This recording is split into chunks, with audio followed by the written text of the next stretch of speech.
Catatan yang disampaikan oleh Pak Arianto tadi sebelum jeda tadi bahwa tidak mudah untuk bisa mengungkap, menindak ini semua. Bahkan juga kesulitan ini dialami dari proses pembuktian, kemudian juga proses penindakan, bahkan juga proses penangkapan juga tidak semudah itu. Tapi catatan dari Mas Pratama seperti apa?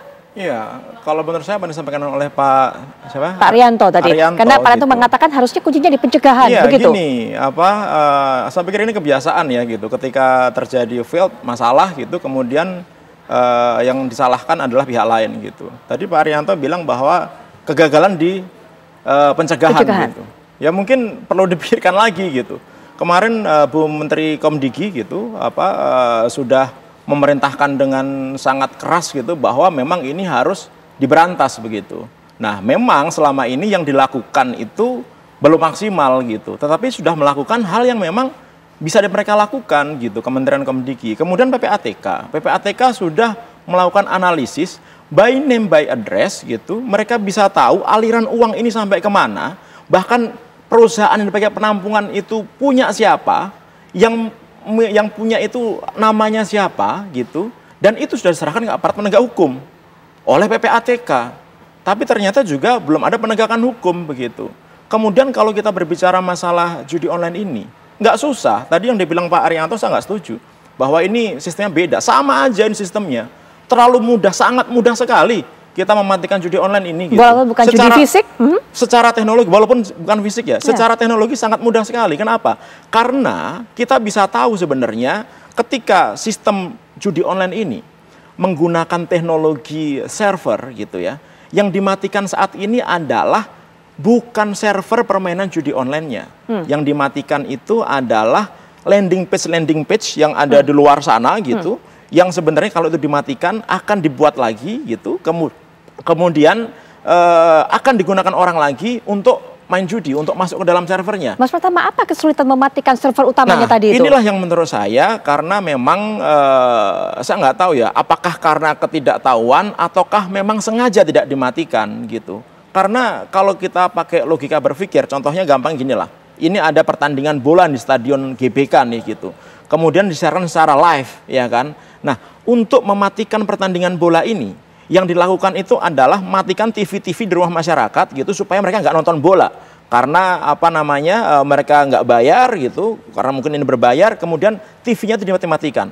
Apakah ketika TV-nya dimatikan bolanya berhenti? Tidak. Enggak. Masih ada pertandingan bolanya. Yang dimatikan itu adalah pertandingan bolanya. Matikan listriknya di GBK, stop permainannya, sehingga orang punya TV banyak, dia nggak akan bisa nonton bola. Nah, itu yang sebenarnya bisa dilakukan. Yang kedua, masalah uang. Ini kan kalau kita ngomong judi online, pasti ada hubungannya dengan uang. Tadi Pak Arianto bilang bahwa Komdigi nggak bisa membedakan antara judi dan game. Enggak. Yang membedakan itu sudah sangat jelas sekali. Selama orang deposit, kemudian pakai duit, kemudian kemenangannya di withdraw pakai duit, udah pasti itu judi online gitu. Jadi sudah ketahuan ini mana game-game yang memang game biasa sama game yang dipakai untuk judi online gitu. Dan ketika uang itu yang beredar, kemudian ditransfer karena deposit ke bank, bank itu juga sebenarnya tahu bahwa rekening tersebut digunakan untuk judi online. Kenapa? Karena patternnya jelas. Ada transfernya kecil-kecil, kemudian jumlahnya banyak, 24 jam nggak berhenti-berhenti gitu. Nah, sudah tahu kayak gitu, harusnya kan di stop, dihentikan. Kalau perlu disita nih rekening gitu. Tapi ternyata tidak. Ternyata enggak, masih jalan. Dan sampai saat ini juga orang masih bisa main judi online gitu. Saya tahan dulu sampai di situ Mas Pratama. Nanti kita lanjutkan di segmen berikutnya. Pak Arianto silakan diberikan pandangan, nanti juga mungkin Pak Nasir Konga. Nanti kita akan bahas lagi setelah jeda berikut ini. Kita ada di segmen terakhir dari perbincangan ini dan mohon maaf kepada para narasumber karena waktunya sangat terbatas. Saya berikan kesempatan dulu kepada Pak Arianto tadi, silakan ditanggapi yang Mas Pratama katakan bahwa mudah saja sebenarnya, hanya butuh keseriusan dan juga niat. Bahkan juga PPATK sudah menyampaikan ke pihak aparat penegak hukum nama dan semuanya data-data yang kemudian tidak ada tindakan apapun. Silakan Pak Arianto.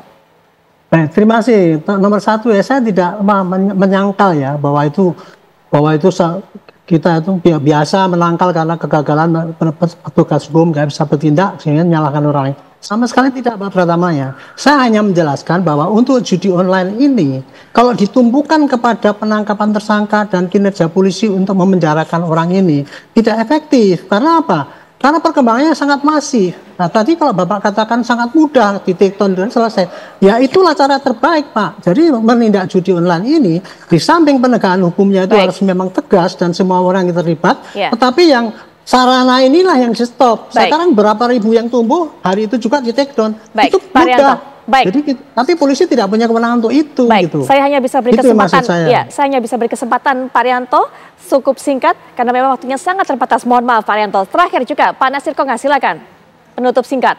Ya, kalau kita lihat dengan keberadaan Satgas ini sangat cukup efektif ya.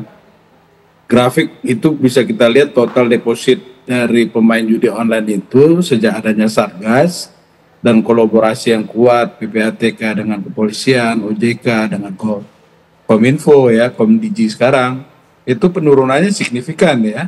Dari misalnya di semester 1 triwulan di tahun 2024 ini dari 21 triliun itu sekarang sudah menurun jadi 4 triliun depositnya via bank. Satu hal yang ingin saya ingatkan nih kepada para penjudi nih Mbak. Dipersingkat Putri, mungkin Pak. Ya. Kamu itu bukan setetes air di lautan ya, pemain judi. Kamu adalah seluruh lautan ya di dalam setetes air. Itu maksudnya apa? Potensi dan keagungan dari kita itu jauh lebih besar daripada apapun yang bisa diberikan oleh perjudian. Jangan terjebak di dalam janji palsu judi online. Ingatlah bahwa kebahagiaan dan kepuasan sejati itu berasal dari dalam diri kita. Baik, Pak Nasir. Bukan dari keberuntungan semu. Begitu Mbak Putri. Pak Nasir, Pak Rianto, Mas Pratama, mohon maaf sekali pada tadi Mas Pratama sudah sedikit aja singkat gitu. Saja, Mas, singkat jadi saja. Sebenarnya kita udah tahu nih cara mematikan teknologi judi online ini. Secara teknologi ya, kita udah tahu caranya. Cara untuk menghentikan uangnya kita udah tahu. Kemudian cara kita bisa tahu siapa pemain di belakang kita udah tahu gitu. Nah, ini tiga-tiganya kita sudah tahu semuanya. Tinggal bagaimana sekarang niatnya benar gitu untuk memberantas, untuk melakukan ini sehingga judi ini benar-benar di stop. Baik, Mas. Sudah tahu caranya. Tinggal sekarang niat apa enggak. Betul sekali. Nanti kita akan semoga ada waktu lagi di episode berikutnya. Apakah Indonesia Malam akan membahas mengenai hal ini. Mas Pratama terima kasih, Pak Nasir Konga terima kasih, Pak Rianto terima kasih.